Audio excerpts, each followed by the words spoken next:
Hi, friends. Thanks for joining us. Don't forget, smash that subscribe button, tongue-tied, down below. Help the channel grow. Let's get the word out. Benny, where can they find us on social media? Yeah, you can find us, Ray Benny Sports. We're on Twitter, Facebook, Instagram, TikTok, also on Discord and Reddit, and leave us a rating on your favorite podcast provider. Today, we got a special guest. As you can see, we have a third window. The president and CEO of Swaggerville, JOVON Johnson. Welcome to Ray and Benny. How you doing, brother? I'm doing well, man. I'm happy to be on. I'm glad you guys reached out. You know, my ties to Winnipeg run deep, so I'm excited. Yeah, we talked about your times in Winnipeg and how the weather is where you're at. You miss Winnipeg winters? No, I don't. You know, that wind up there is brutal. You know, you got that swirling wind, especially when it's snowing. Winnipeg is one of those places, man. It's flat as ever, and you could just, it feels like you got the monster on your back. Yeah, it was a good one yesterday. It hasn't been that cold here, but that wind yesterday made it cold. It's always the wind that messes things up around here. Yeah, absolutely. Yeah, and you got the wind swirling around in your helmet to make it even better. Oh, nice. Yeah. So let's just talk about you. We know you're a great player in Winnipeg and around the CFL, but tell us about your football journey. What got you into football? What got you to go to a big university to play ball, to play in Pittsburgh, and then to come to Canada? How did it all come together?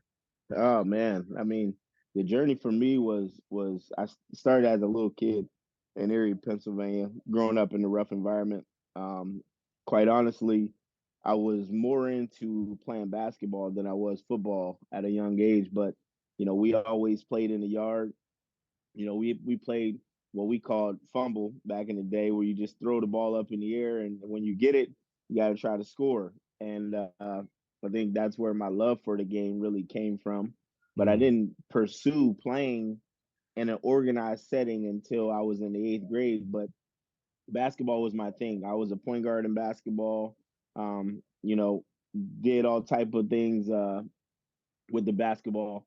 And then 8th grade, two of my best friends actually had reached out to me and was like, "Listen, we need you to play for our football team." And I'm like, "Football?" I'm like, "Yeah, I love it, but I don't know if I'm ready to put pads on and get and let people tackle me." Um, so you know, ended up encouraging me. They was just kept saying, "Man, you're good enough. You can do it. Like, just do it." And I ended up joining in the 8th grade, and I ended up coming out for the team. And first day of practice, coach throws me a football, and he's like, "Hey, we're gonna put you at quarterback." I'm like, "What? What are you talking about?" You know, and then he's like, "Hey, it's just like playing point guard in basketball. I watch you play basketball. You know how you can distribute the ball and score with the ball when you have it. Like playing football and playing quarterback is essentially the same thing." He was like, "You're gonna give the ball to our great running backs, and sometimes we'll let you keep it and run. I mean, use your ability." And I mean, after a while, uh, practice got easier. You know, the scheme got easier. Started to learn, you know, all the different ins and outs about the game. My 8th grade team ended up going undefeated. So, you know, going forward, I started to say, you know, maybe this might be something that I might want to pursue. But I was still in love with basketball. It was like I could never let the basketball go. Um, so going into high school, I started getting a lot of attention from a lot of the high schools in the area. You know, coaches coming to my games, coming to our basketball games, you know, just talking to me. You know, it was my first real taste of recruiting. Um, and I was kind of like, I didn't know how to take it, honestly. Like I thought they were just like blowing smoke. I didn't really trust anybody at that time, especially growing up where I grew up. So I didn't know if they were for real or if they were like just trying to get my skills to use me. Yeah. Um, and then I ended up going to high school where all my friends went. You know, and it was one of those schools where, you know, we didn't have that much structure. Um, Predominantly colored. You know, just a lot of chaos, you know, fights every day, you know, a lot of different things going on in school. Yeah. I went there for 2 years, and in those 2 years, I was the quarterback for the football team. and we like thoroughly got our butts whooped weekly. I mean, we won one game in 2 years to just like paint the picture. I mean, Yeah. we had all the athletes in the world. If you ever seen our team on paper, we were legit. But as far as like executing and the things that it takes to be good at the game of football, we were Hmm. not very good at that because guys didn't come to practice. You know, guys just kind of did their own thing. It was just kind of like, you know, just showing up and just playing street ball, and it showed on game day. Yeah. Basketball, though, we were amazing. Like our basketball team was a completely different structure. You know, we were very good in basketball. We went far in the playoffs, and you know, we had a amazing basketball team. But my guys that actually got me into playing football, they went to a prep school in the area, Hmm. and they told me to come, you know, play with them at the prep school. So after my sophomore year, I ended up transferring to prep school, and I played there my last 2 years. It was a completely night and day situation. Discipline, everybody. You know, when there was workouts, you had everybody at workouts in the off season. It was just a Nice. completely different atmosphere. Like the buy-in was there. Um, and then my junior year, we went 7-3, and then my senior year, we went undefeated.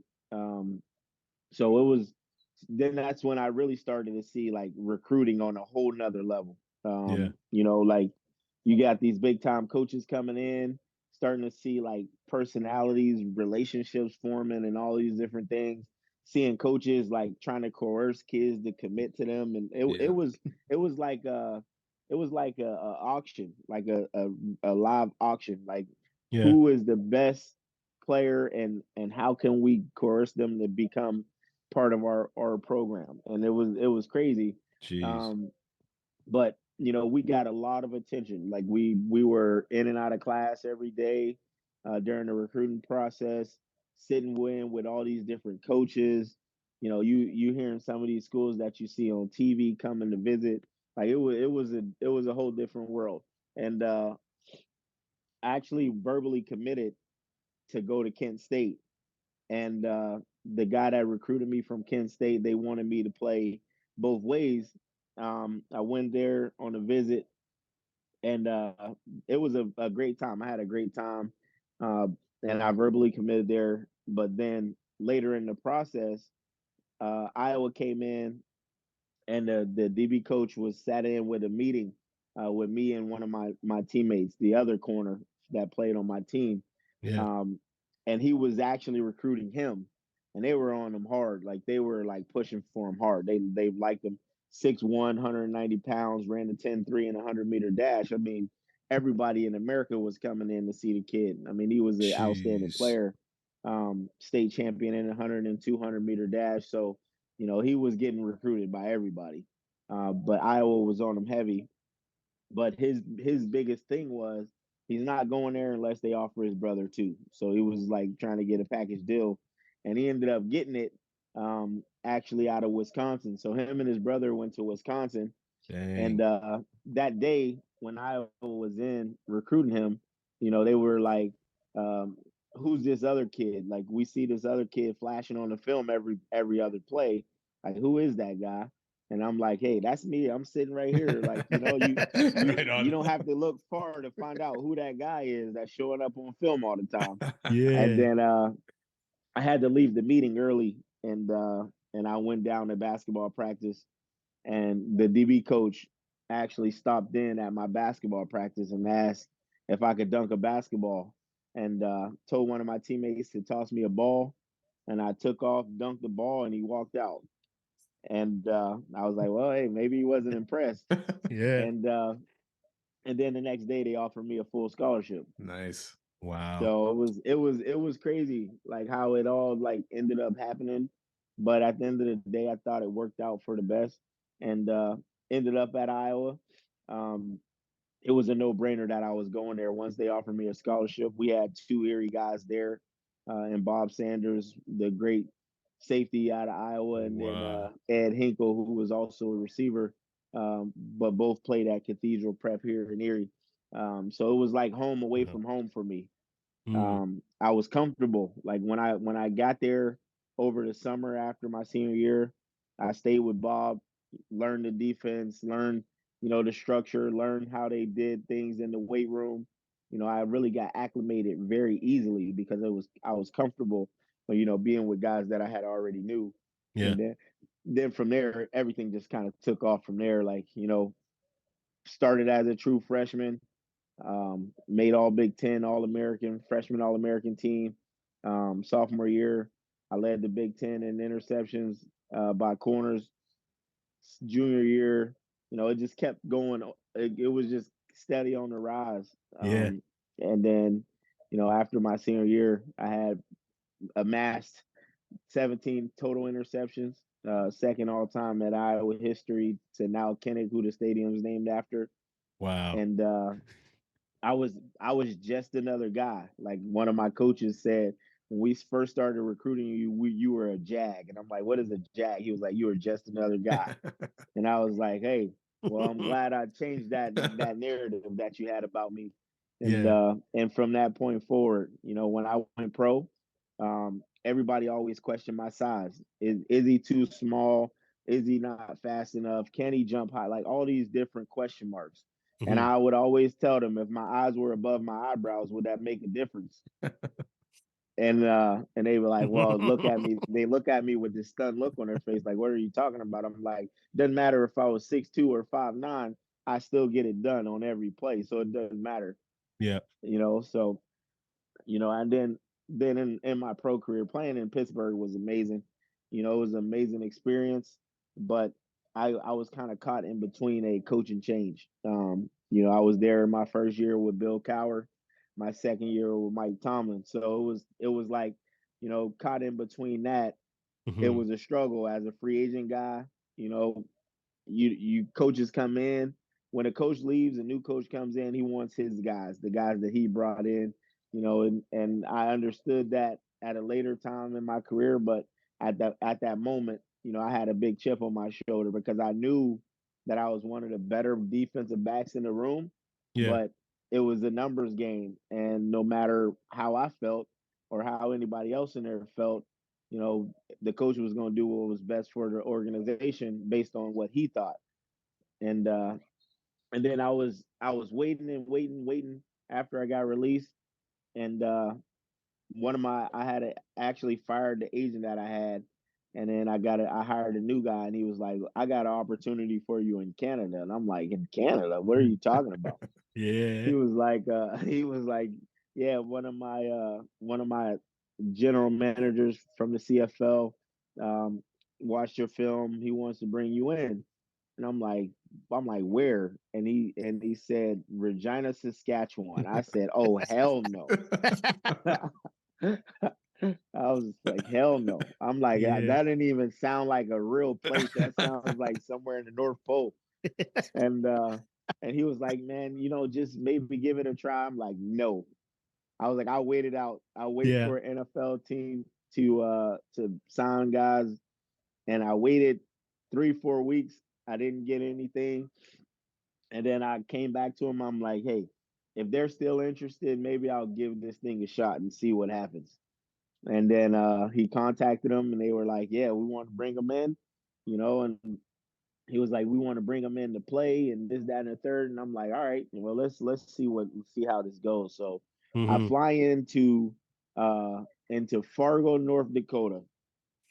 And I'm like, I get off the plane and I'm like, where the hell am I? Like, what is going on? Like, I got off the plane and this little airport that was probably like the size of Walmart. And I walk in, they got one terminal. I walk in, grab my bag, walk right out. And I'm like, it was like a matter of 2 minutes.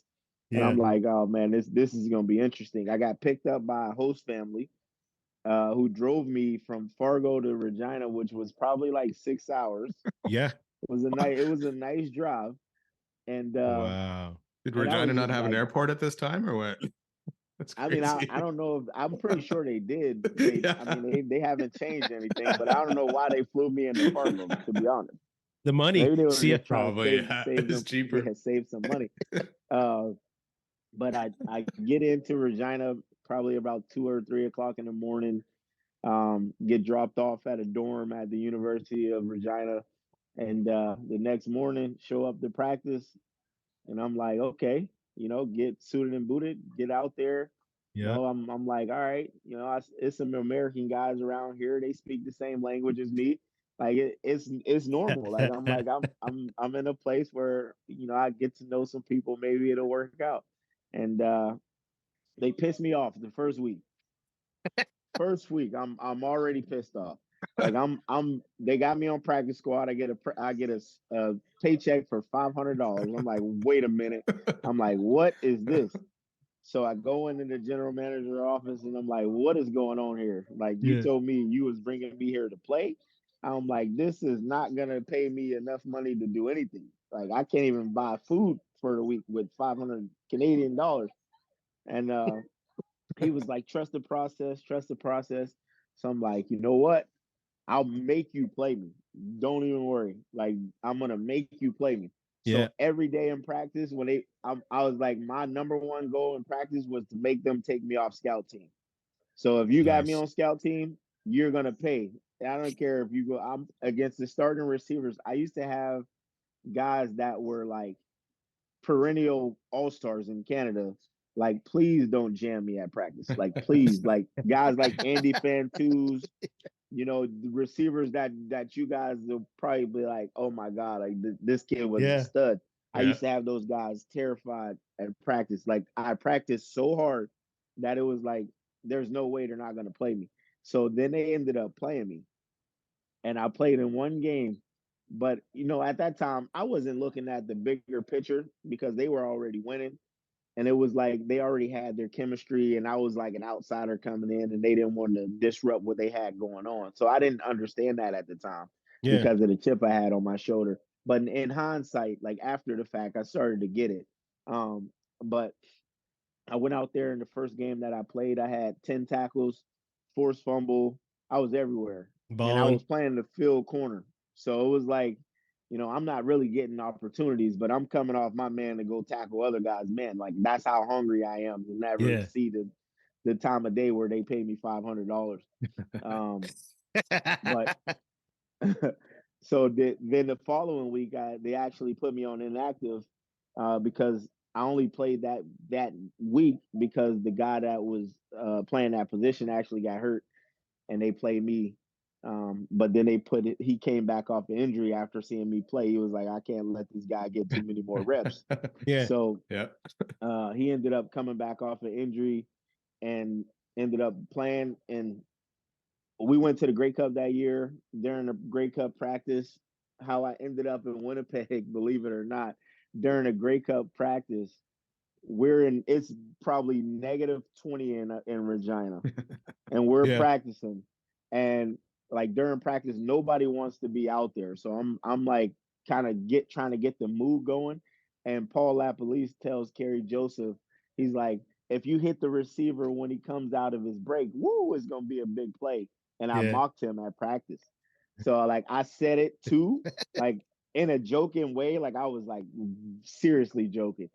And a couple guys on the team started laughing, and then they called me in the office after practice and was like, there's some guys on the team that feel like you haven't, acted like you wanted to be here since you got here. I'm like, what are you talking about?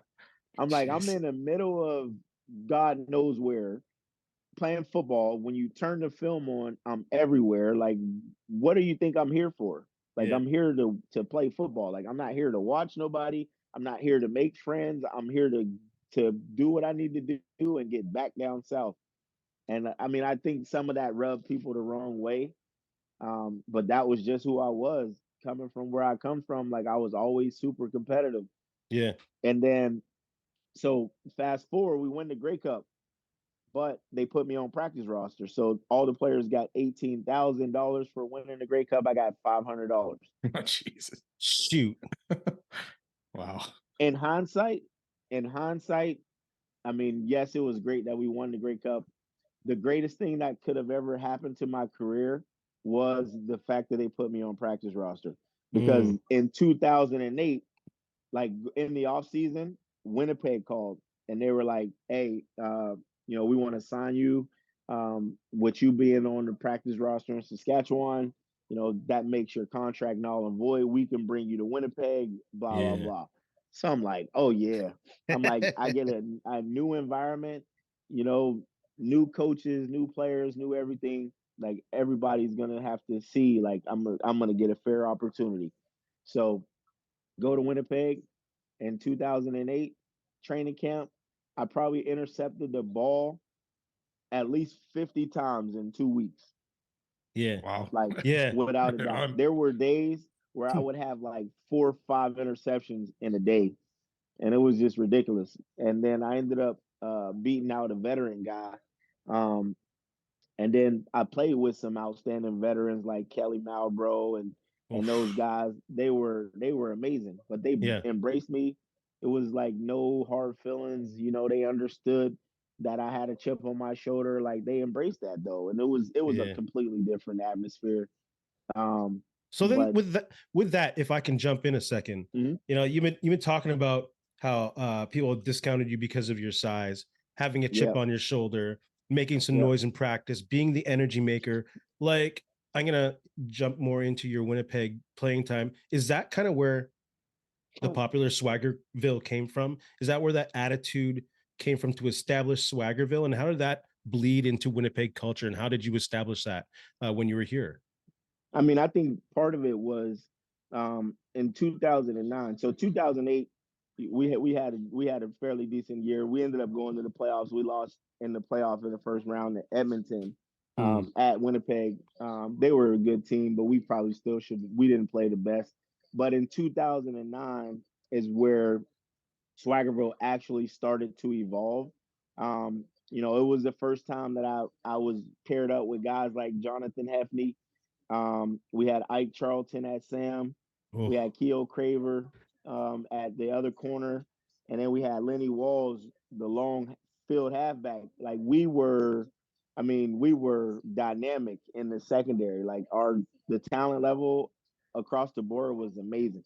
And that, like we just formed a bond in the meeting room where, every day we were like challenging each other who's going to have the most interceptions, who's going to do this, who's going to do that. Like that was the way we kind of operated. And then we always would say, like, we play with tremendous swag. So, like, everybody, would just say swag every time we made a play, is be like, that's that swag. Like, yeah. if you knew, like, the guys, it started out just being just the secondary guys, because, like, that was our motto. Like, we're going to play with swag. Like, let's go out here and play with swag, take over the game and dominate. And that's where it all started. And then 2010 kind of it kind of got reformed. It wasn't until 2011 that it really came to life, but Yeah. 2010 was like the becoming of it, because we went from veteran guys that had been around, that were like probably a little bit past their prime besides me and Jonathan Hefney, Yeah. to Clint Kent, Alex Suber, Brandon Stewart, me and Jonathan Hefney, and then Ian Logan. Like we were all young, like we were like young, wild, Yeah. and hungry. Like it was Hungry. like hungry dogs. Like every day the competition, and then we had guys like Odell Willis and Philip Hunt at DN. We had Joe Lobendon and those guys defensively. Like we were amazing. Like it Yeah. was it was unfair. We Like it was remember. just like Yeah. it was unfair, man. And I mean, that's when we started to come into that whole Swaggerville thing, where Yeah. we were like, if they're coming to Winnipeg, they're coming to Swaggerville. Like that's just what it was gonna be. If you come here, everywhere you look, you're gonna hear about it, you're gonna know about it, and we're gonna dominate. And that's just the way it was.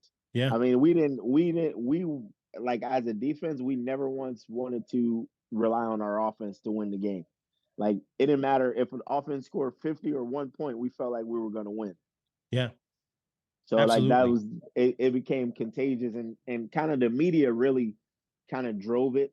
Like they learned about it through us always saying it after getting like an interception or something, and they put the camera on us, and we'd be like swag, swag, swag. Yeah. And once they learned about it, they really pushed it, and then that's where it became like kind of what it became. So, like you also mentioned 2011. Mhm. Um, we didn't mention this earlier on, but 2011 was your year, defensive Mhm. player of the year. Did you know going into camp that this was going to be that kind of year for you, or was it something that I don't know. It's like, can you feel that in camp, being like, oh yeah, this is not I'm saying like this is defensive player of the year, but this is my year. Can you feel that?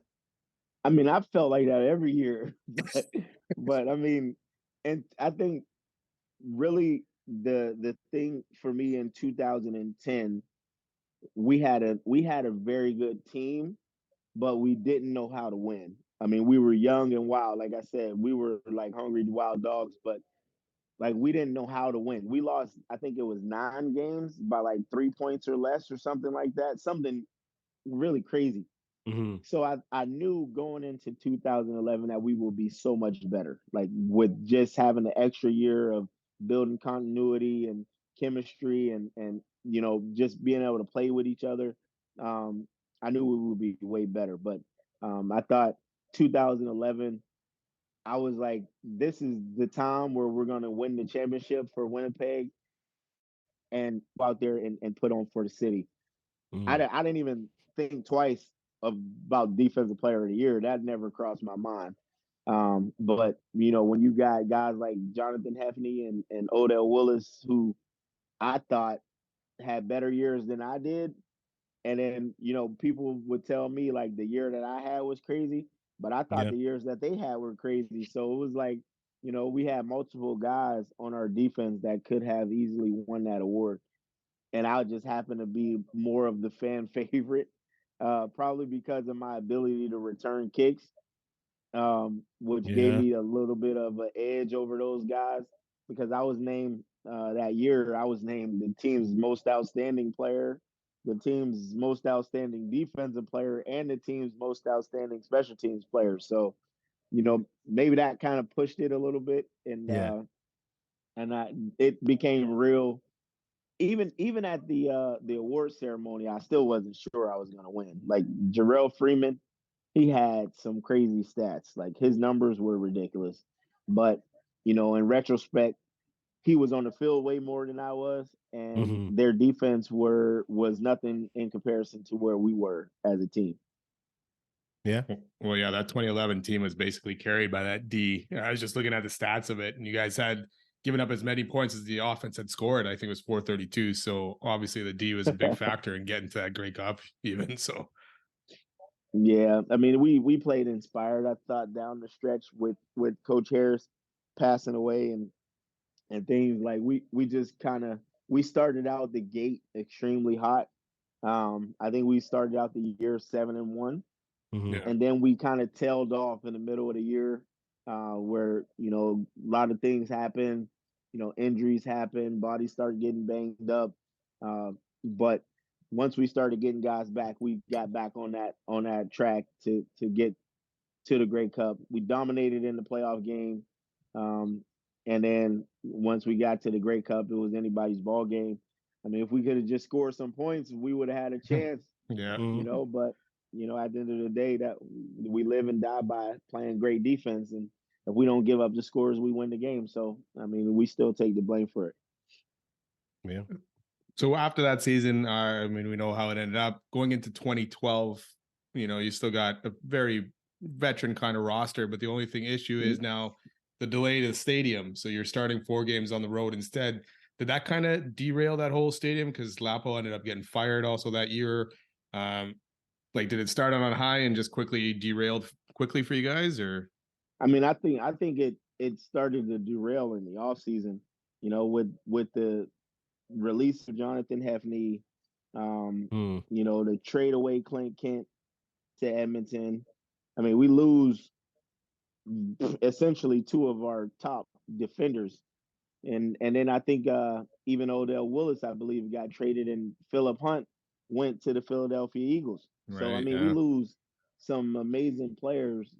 I mean, and going into 2012, I actually re-signed a new contract, and I was told in the offseason that everybody would be returning. The same unit defensively will return because that was my sole reason for saying, you know what, I'm going to stake it out in Winnipeg instead of pursuing all these NFL opportunities I had. Yeah. I was like, you know, if they're not going to pay me money up front, I'm going to stay in Winnipeg and we're going to win the championship for multiple years. And then I re-signed, and people don't know I re-signed for less, and they ended up getting rid of the guys that I wanted to go to war with, which was kind of a slap in the face. And that was Joe Mack's tenure as the general manager. Yeah. And then, you know, Paul LaPolice gets fired. And, you know, it was a snowball effect in 2012. Yeah. We don't usually use that name around these parts, brother. just to I let you don't know. either, to be honest. I'm totally honest with you. We don't use that name. Oh my goodness. So we feel you. We feel you. Dumpster fire, man. That was the worst. That was the worst hiring as a general manager in the history of Winnipeg football. Yeah, I mean, we don't know. We just know the stuff that's on the outside. We don't know the stuff behind closed doors, obviously, and that's one of them. Brutal. And as you're telling that story, I'm like, oh, that sounds like classic Joe Mack right there. Just to do that to someone, stab them in the back. Yeah, yeah, it was brutal, man. I to this day, like I demise. Like I was just talking to Clint Kent the other day, and we were talking about our time in Winnipeg and how good of a team we had and how they like really like dismantled our defense. Like, and I was just like, you know what? It's crazy to think about because what they're doing now, like defensively, we resembled exactly who they are now back then, but they have a much better offense. If they took the time to invest in our offense like we had on defense, we would have won multiple Grey Cups back then. So it wouldn't be considered a dynasty right now, or what they're building right now. We would have been had that. Yeah, you could easily But, built off you that know, 2011 D and built into some offense going into 2012. Yeah, for sure. Jeez. That's man. so disappointing. Yeah. And from the outside, it just seemed like that dude didn't appreciate not just the talent that he had, but the contributions as individuals that builds the team. And the reason why y'all were so dominant and y'all built Swaggerville, he didn't appreciate that. He felt that he had some reach in the NFL or some reach in the States where you can just bring in anyone. So yeah, man, it's a different game. I tell people all the time, Canada is a different ball game, and Yeah. the people and a lot of times people get discredited for thinking like that people in Canada can't play, and I'm like guys, you got to understand, like all of these guys at some point had a stint in the NFL, like they were fantastic college players. Like these guys aren't just like some Joe Schmoes off the street, like they can Yeah. ball. And you see NFL guys that go up there and they think that they're really cocky when they come in, and then they get exposed and they can't cut it, and then people wonder why. And I'm like, you got to understand, like these guys aren't just playing against anybody. Like, and then you know to hear guys like Ocho Cinco say, you know, that he had that mentality coming in the CFL, and then seeing like and thinking to himself like, man, these dudes can really play. Like that is a testament to the league and the talent that they have up there for the guys that's playing. Like it's really, you know, it's nut cucking time when you get out there on that field. It ain't gonna be like taking no plays off. Yeah. So speaking along that lines, who was the toughest QB or wide receiver or offense that you've basically faced in the CFL? Man, you know, honestly, I think the Montreal teams with Anthony Calvillo, they were always good as ever. Like they had so many good players all around that it was just, you know, they were hard to defend, you know, with the SJ Greens and Jamel Richardsons, and you know, you had the guy that played in the boundary, the receiver Ben Cahoon. You know, they had, you know, Adrian Claiborne. I mean, they had guys, and then on defensive side of the ball, they had guys. They were a complete team. They were probably one of the toughest. You know, Henry Burris with Kenyon Rambo and those guys, Calgary, Nick Lewis.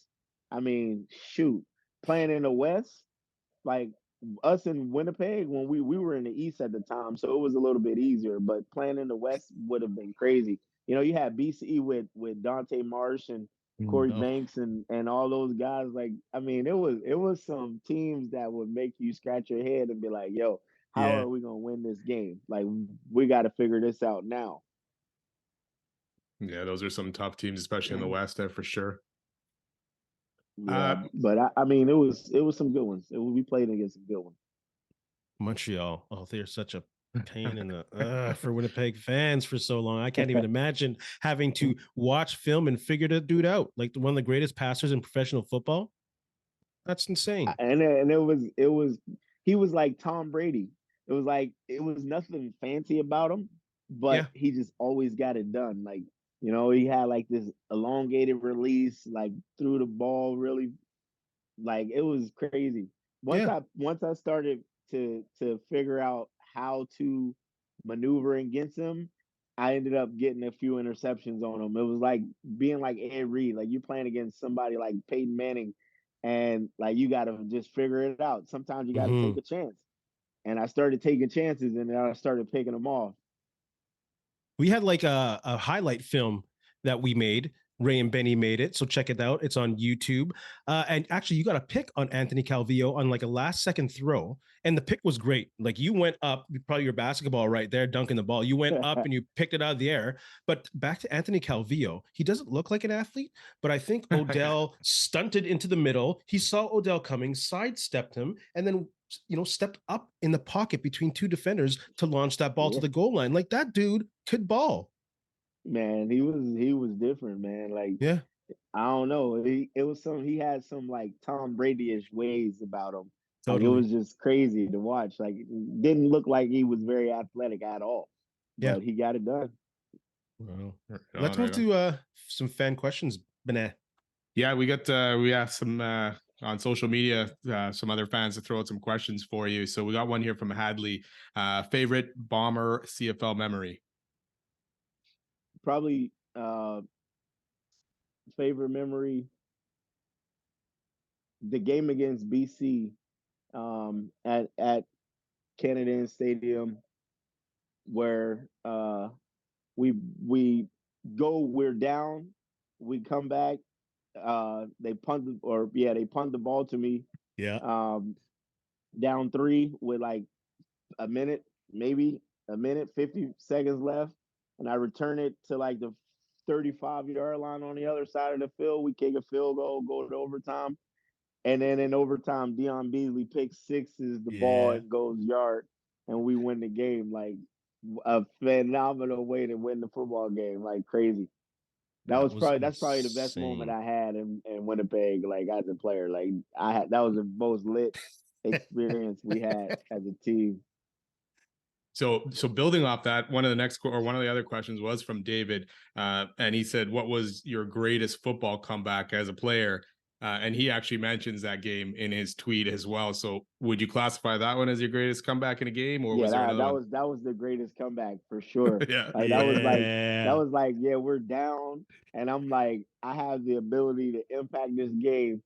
They punt the ball. When they punted the ball, I didn't feel the ball until like the 10-yard line. Like so, I had to go yard to be able to get in position to even get the ball even remotely close to kicking a field goal. I thought I was going to score a touchdown and send them home packing, on that return, but I ran out of gas. But then kick the field goal, and overtime I was like, this is our game. Like we're gonna win this game.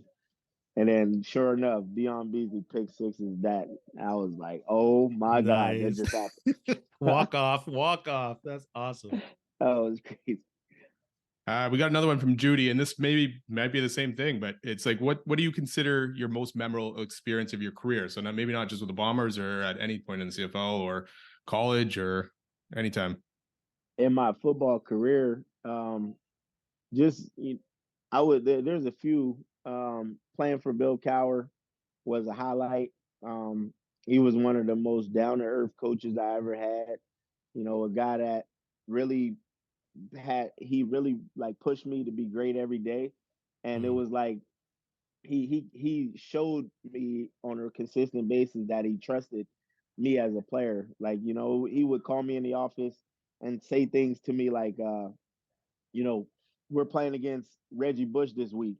I want you to play Reggie Bush in practice because I think you have the skill set to do the type of things in practice that he can do on the field.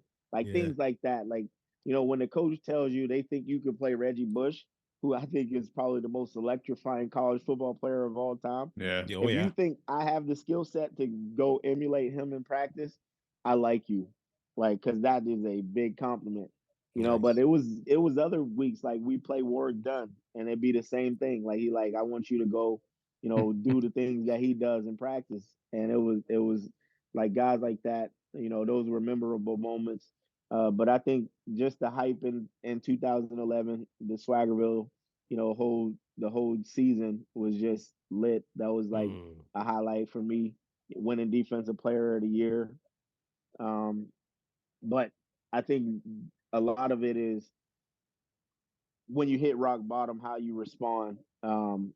Leaving Winnipeg was a rough time for me. Like it was like I didn't know what was going to happen going forward. For them to call me and leave me a voicemail to tell me they weren't going to re-sign me, that was kind of like a slap in the face. So it was like I was bitter, Hmm. but at the same time, it made that chip on my shoulder come back 10 times more. And then going to Ottawa, and then that expansion year when they came back into the league, we went 2-16. Hmm. Like that was like one of those moments where you like, is football really like something that I want to continue to do? Like you can't. It's 2-16. I wouldn't wish that on anybody. Yeah. But then the following year, we go to the Grey Cup. I mean, you bring in guys on offense like we should have did in Winnipeg, but defensively we were pretty good.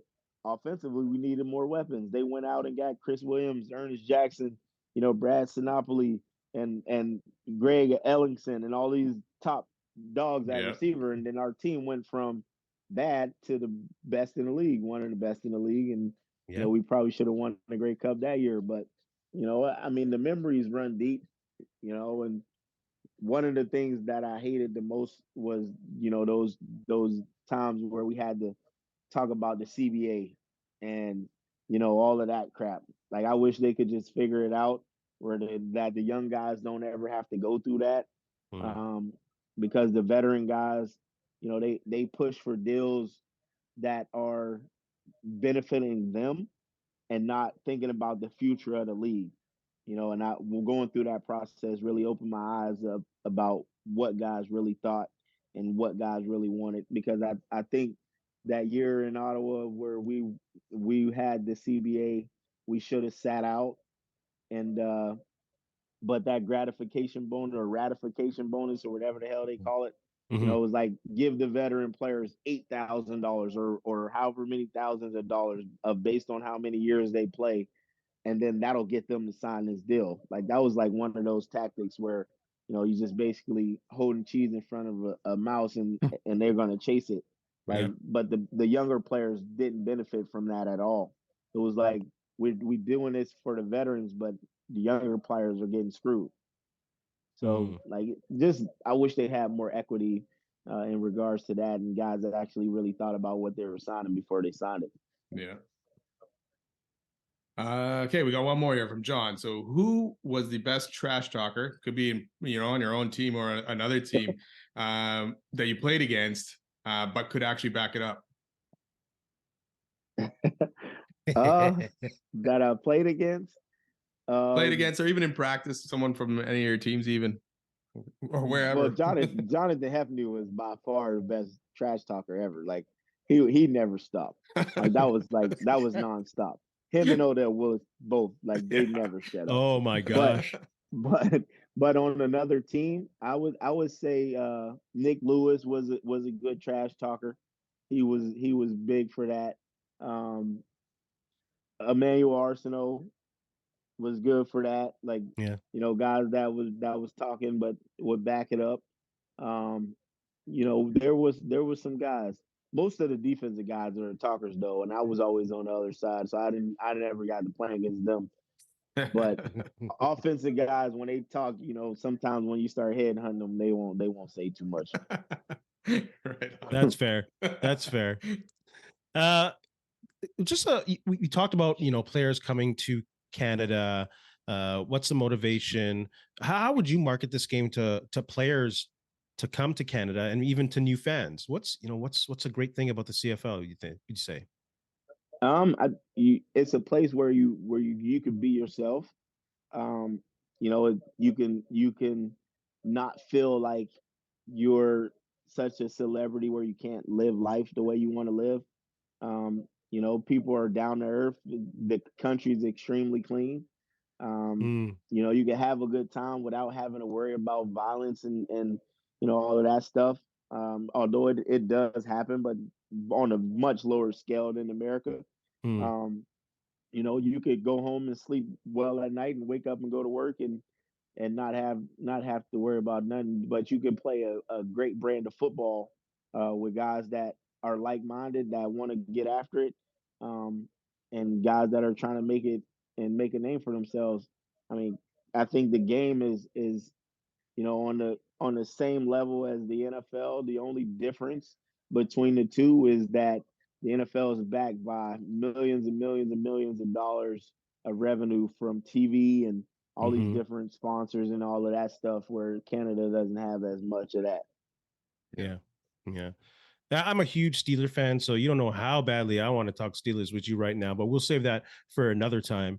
And you talk about attitudes and defense. The Swaggerville defense very much reminded me of that Ike Taylor, Ryan Clark Steeler defense, where y'all just held the team up, and y'all even scored points for the team. So that defense was amazing. So shout out to y'all. Man, that was a great those guys, man, being in the locker room with those guys on defense, they really changed the mentality of what guys believed in when they took the field. Like, playing with Ike Taylor and Ryan Clark and Troy Polamalu and, Deshae Townsend and Brian McFadden. Like, our DB room was so legit that it was like, you could put any combination of guys on the field and they would get it done. Like, it was amazing just to be a part of. And those guys, the way they communicate was like top notch, next level. So you weren't really seeing those defenses give up big plays because of their ability to communicate. And I mean, their athletic skills was off the charts, but it was a great team to be a part of, and the Rooneys do a hell of a job of running such an amazing organization, and that's why they won consistently for a long time. And they only had coaches there, in the past 50 years, they only had 3 coaches, where there's some teams that have had 3 coaches in the last 10 years. Yeah. Or in the last 2 years even. Yeah. Raiders. Oh. Yeah. They keep a good foundation. You're going to get me started, I'm telling you, with Mike Tomlin right now and talking about coaches. But we can't thank y'all enough for joining us. We enjoyed watching you play in both buildings, the memories that you left Winnipeg. I'm going to thank you on behalf of Winnipeg for what you left on the field, because you were one of the best defensive players that we've seen play in a long time. Yeah, it was fun to watch. I appreciate it.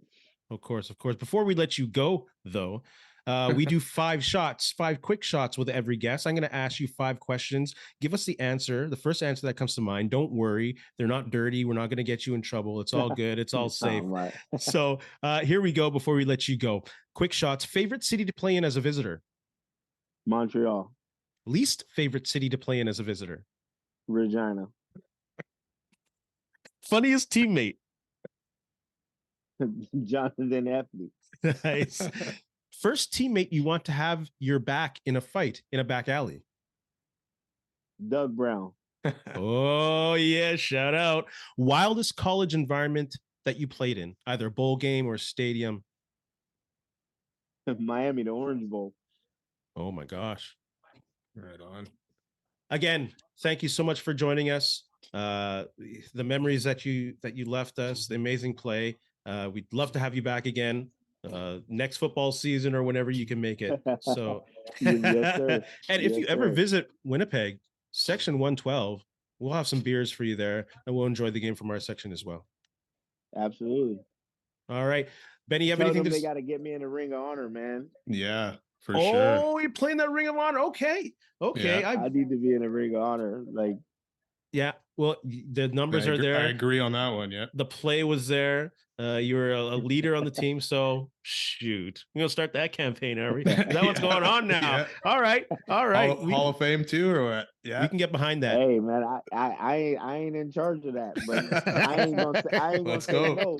You know, somebody said, I heard through a little birdie that I got to get nominated for the Hall of Fame, like by somebody. So hey, okay, just putting that out there. Let's see how that. Let's figure out how that works. Yeah, do your job. The numbers don't lie. Yeah, the tape is there, so they don't lie. Don't lie. Numbers don't lie. Exactly. Yeah. Benny, you have anything to say to our friends? Just thank you very much, Javon, for joining us. Like Ray said, it was a pleasure and honor watching you on the field. Some great memories you left behind for us. So thanks again, and everyone, thanks a lot for listening. Don't forget to subscribe, leave comments, leave some love for JOVON Johnson. And in the words of Ed Whalen, in the meantime, in the between time, that's it. Another edition of Ray and Benny Talk Sports. Hey, friends and neighbors, don't forget to check us out online on Facebook, TikTok, Instagram, and Twitter at Ray Benny Sports. And don't forget to check out our YouTube channel. Leave a like, leave a comment, tell us what you think.